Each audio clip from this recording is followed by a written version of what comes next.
I'm now standing in the hall of AIIB, or Asian Infrastructure Investment Bank. As a newcomer among the world's most influential multinational development banks, it is keen to develop Asia, but also working with members from all over the world. As it is celebrating its 10th anniversary soon, on the eve of its annual meeting, I visit AIIB and talk to a few here for better understanding about how it's implementing the vision of infrastructure for tomorrow at a time of dramatic change. As a journalist, I learned to follow the money when doing in-depth reporting, but this time I also learned to follow the music to understand the AIIB inside out, particularly during the lunch break, when these guys are having a gig. So tell us who you are, which department you're from. Jeff Hyde. I'm in communications. I run the communications department at AIIB.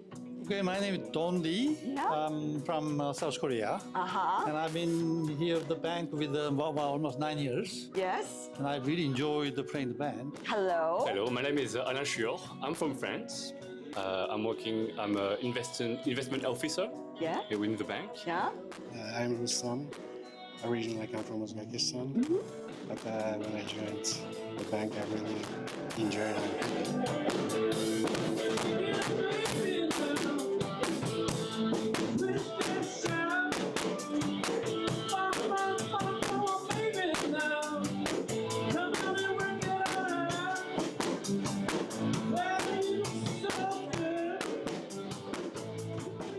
The amateur lead vocal and drummer for the band is Jeff Hyde, is the official spokesperson for the bank.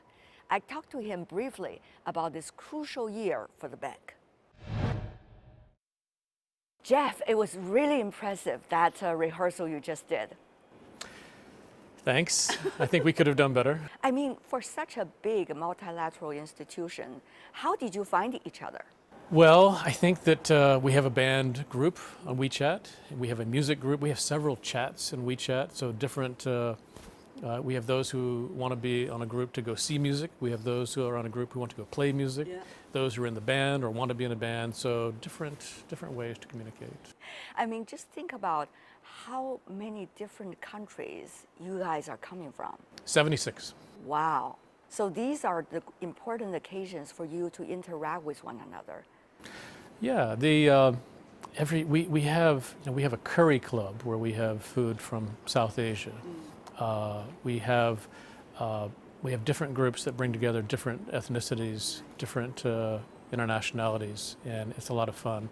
And I think in the band when we played at our staff party, I think we had at least 7 economies represented. Okay. We've got South Korean, we've got Uzbek, I'm American and British, lots of interaction, a lot of internationality. But you know, when it comes to communications of the bank, I would imagine because you got so many projects all going on at the same time in different parts of the world, it easily could become the case that there might be misunderstanding here and there. So how do you guys work on a daily basis in order to communicate not only with the stakeholders, but also the public in which your projects operate?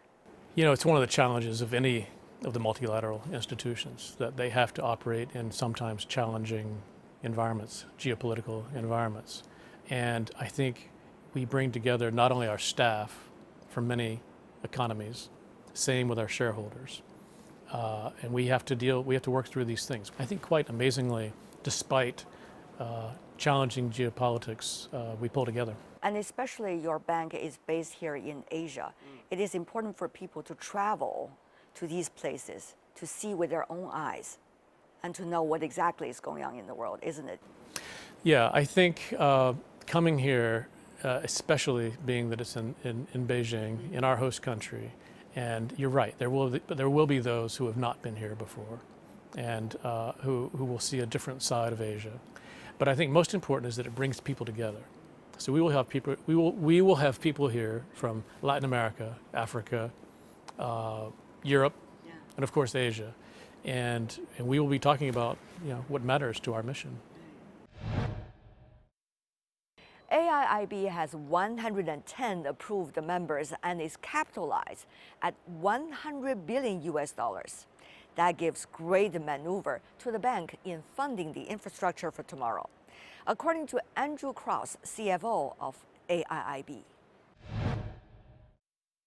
Andrew, good to see you. And you, what a pleasure to be here. Talking about the bank, how do you see the upcoming annual meeting is going to be like? After all, it's the 10th anniversary. I think it's really exciting. It culminates a really successful decade for the bank. I think we're expecting something like 3,500 participants from about 100 countries in the third week of June, so 24th of June to the 26th of June. It's an amazing opportunity for all of the 110 members to congregate, to talk about what the bank has done and talk about the challenges that we have. Now, we know this bank focusing so much on infrastructure.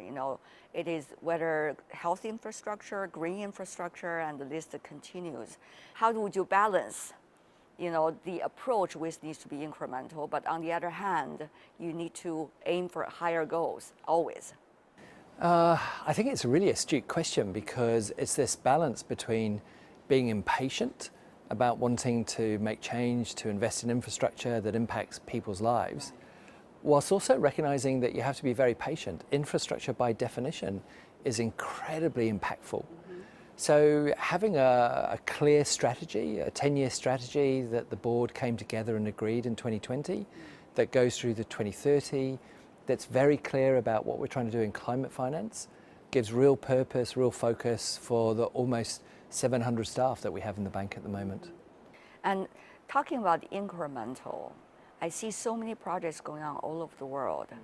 Now, what do you think these projects have taught you so far on its 10th year?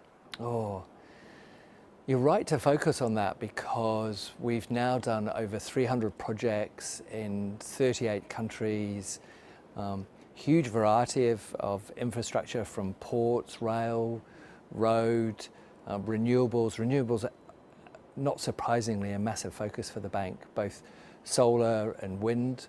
So you learn a great deal from every one of those projects. One of the key themes for the bank is technology infrastructure.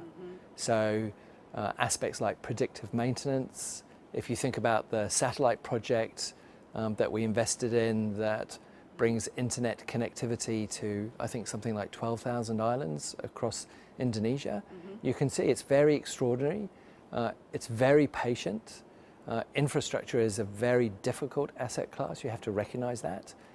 So your point about being incremental, yeah, you have to be careful, thoughtful, be hugely aware of the environmental and social issues attached to every single project. And I think when it comes to the learning, the bank is very, I would say, pedantic in reviewing every single project pre and post to make sure that we learn the lessons.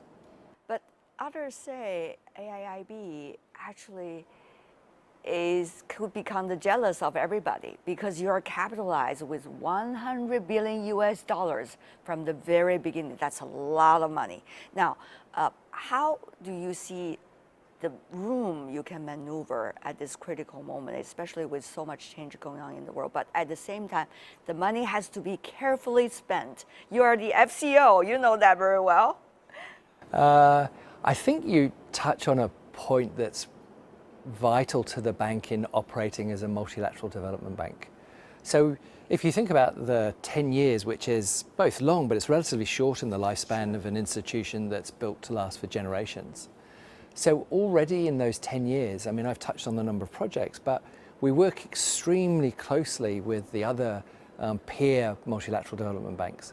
So here I'm thinking about Asian Development Bank and World Bank particularly, where we are the largest co-financiers with those two partners. And it's a partnership that makes sense. Although, when you look at the infrastructure challenge in Asia, if you factor in that inflation has been over 24% in the last few years cumulatively, and then if you're very aware that with climate change, the way that we have to design, build, and operate infrastructure has got larger, has got more expensive. So I have to absolutely acknowledge the generosity of our shareholders in giving us $100 billion of equity. That's vital for our AAA rating. But I also think it sort of points out that with a $5 trillion infrastructure gap, partnership, working together, working with the private sector, absolutely essential. I see at a time of dramatic change in the world, especially about international institutions, some of the other development banks seem to apparently slow down a little bit. But I see AIIB is going full speed. Tell me more about why do you make those decisions at this moment particularly? I think we are, as AIIB, in a very fortunate position. So having been given $100 billion of equity and then being able to borrow today something like $40 billion of additional capital from the capital markets means that the bank is well positioned in terms of having capital available. And that capital that we have available, along with the now almost, I think, 700 full-time staff, means that we're a great partner with other MDBs, peer MDBs, but also a great partner with the private sector. If you look at our 2030 strategy that was established in 2020, after a very lengthy and productive and thorough dialogue with the shareholders, one of the key themes, one of the key priorities for the bank is private capital mobilization. And I think there's a reality, there's an observation that makes complete sense. The public sector isn't in a position to be able to solve this challenge on its own. There's enormous pools of capital in the private sector. And by finding the right projects, the right risk reward, the right projects prepared properly, then the bank can also partner with the private sector, bringing in their capital to then solve the infrastructure gap that we experience in Asia and other regions. Talking about reform and opening up, deepening and opening its gate even wider, and of course the financial sector is the key. What have you found out about those promises? It probably goes to my personal experience of being here. I mean, I've been now living based in Beijing for 6 years. And in that 6 years, I've had the opportunity to, I would say, travel to not every corner, but broadly every point on the compass. So, you know, Harbin for the ice festival, Sanya for the beaches, Xinjiang for the just sheer amazement of the scenery. You certainly know where to go for the fun. Well, I've been advised by lots of my colleagues who rightly celebrate just the diversity and extraordinariness of this country that is the host to AIIB. But what's been quite interesting for me was I grew up in New Zealand, and when I was growing up, one of the programs on TV was The Journey to the West. So well, as a kid, you know, I had no idea. One of the 4 classics Exactly. in China. As a kid, I had didn't realize the connection with where I would then come to. So when I was visiting Xinjiang, there's a very famous where the Monkey King goes. Yes. There's a specific site. So it's, in some ways, the world is very interesting how it turns, where you end up, the experiences that you have. But you can see from the smile on my face, I've genuinely had the most extraordinary time here in China. Thank you so much, Andrew. Thank you.